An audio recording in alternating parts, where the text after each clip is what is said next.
Hello, race fans. This is Jeff. We're here on Racers Reunion TV on racersreunion.com at J.B. Day's Riverbend Museum here in Easley, South Carolina for Mr. Raymond Parks' 95th birthday celebration. And I got Hank Funderburk with me, or Hank Thomas. Which one is it?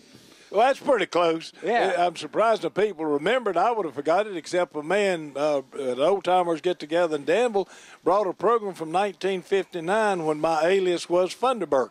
And you know, I want to repeat that story because that's a cool story for those that didn't get to hear it then that may hear it now. But yeah, we were there at the Virginia Carolina Early Dirt Racers Association, and an old program showed up, and there was your picture in there as Hank Funderburk.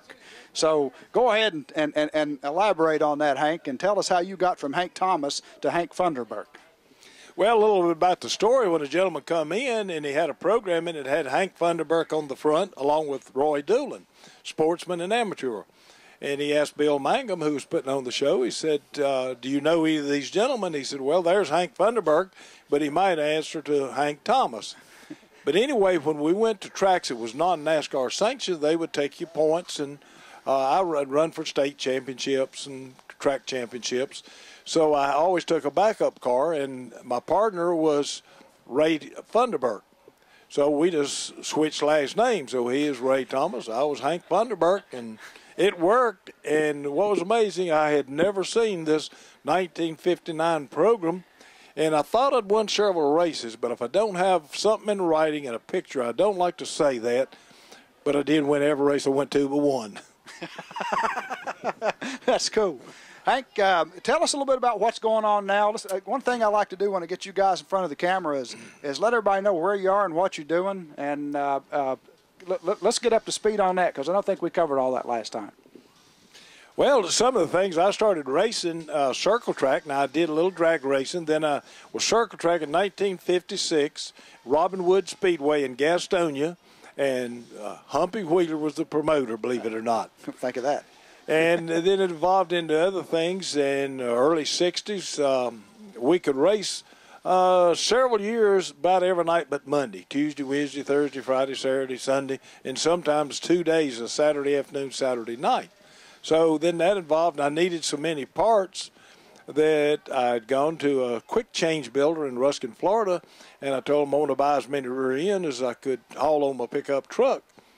So the gentleman that manufactured wanted to know what I did with all of them. I said, well, I have a big cubic inch Plymouth from the Petties, and I break a lot of rear ends, and I need to change units. So I'm racing so much, I have to sell off my broken unit and just put in a new one. So he said, why don't you become a dealer? You sell more than my dealers. I'm in the parts business. How about that? That's how it happened. 1961, when I officially went into the business of selling parts, and then through a chain of circumstances, Sunoco became the official fuel of NASCAR. Right. So it just happened to fall in my territory. There's 15 distributors in the U.S., so my gas business just doubled. I didn't do anything but be there. Sometimes it's just being in the right place at the right time. Ain't it? That's right. And now my son's doing a little racing. He decided he wanted to go fast, so he put a fiberglass body on a NASCAR open wheel modified, and he's been to Daytona now. So he stopped on the road course, 185 mile an hour in a plastic car with a modified. So it scares a parent now. I would have probably done the same thing. Yeah, when you say it like that, it does sound a little scary, doesn't it? It sure does. But you'd like to have been in there if it was a few years ago anyway. Well, I accuse him of making it so small I can't get in it, and it's laid down, and I can't get my glasses where I can see out of them. I got in it one time, going to make a few laps, and I was, nope, just get out. Don't need to be in here in the first place. Well, that's probably good, I guess. I don't know. But now, what else is your son involved in? Let's see. Okay, what he primarily does, and we have 12 employees now, and primarily it's the race fuel really supports everything, but we have other products for drag strips. Last year we sold some product to 135 racetracks. We're now in excess of 150 racetracks, including Canada, Nova Scotia, Sweden, Switzerland, Puerto Rico, Dominican Republic, Australia. So now we've become worldwide for this little How about group. that? Now we're getting into the plug part. That's good. Now give us the name of the company, Hank. Come on now. Hank Thomas Performance. Pull it up on hankthomasperformance.com. And If you've got anything you want on there sometime, email it in to us. What we'll do, we'll get you on front page and visit.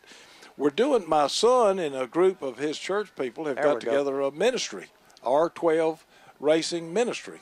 Of course, people ask, what does racing have to do with racing or ministry?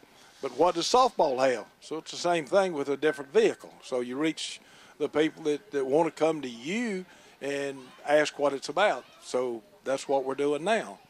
And it's, as my shirt says, R12, and you can visit that and log on to his website. So he's got this beautiful-looking car that's just, whoever did the scheme on it, logoed. If you see the car, you don't see a cross. If you take a snapshot, it's like it's illuminated, and it just comes out like a great big cross across the whole side of the car. Oh, man, that's cool. So it's something to see. Hank, always good to talk to you, man, catch up with you. Nice to talk to you. And every time you're subject for me to pop up anywhere, all these drag strips, circle tracks, Lowe's, Daytona, whatever. So I'm subject. As long as I'm still healthy, I'll keep popping up. Great you're doing it, folks. Hank Thomas right here on Racers Reunion TV. Thanks, buddy. Thank you a lot. Or Hank Funderburk, whichever, you know.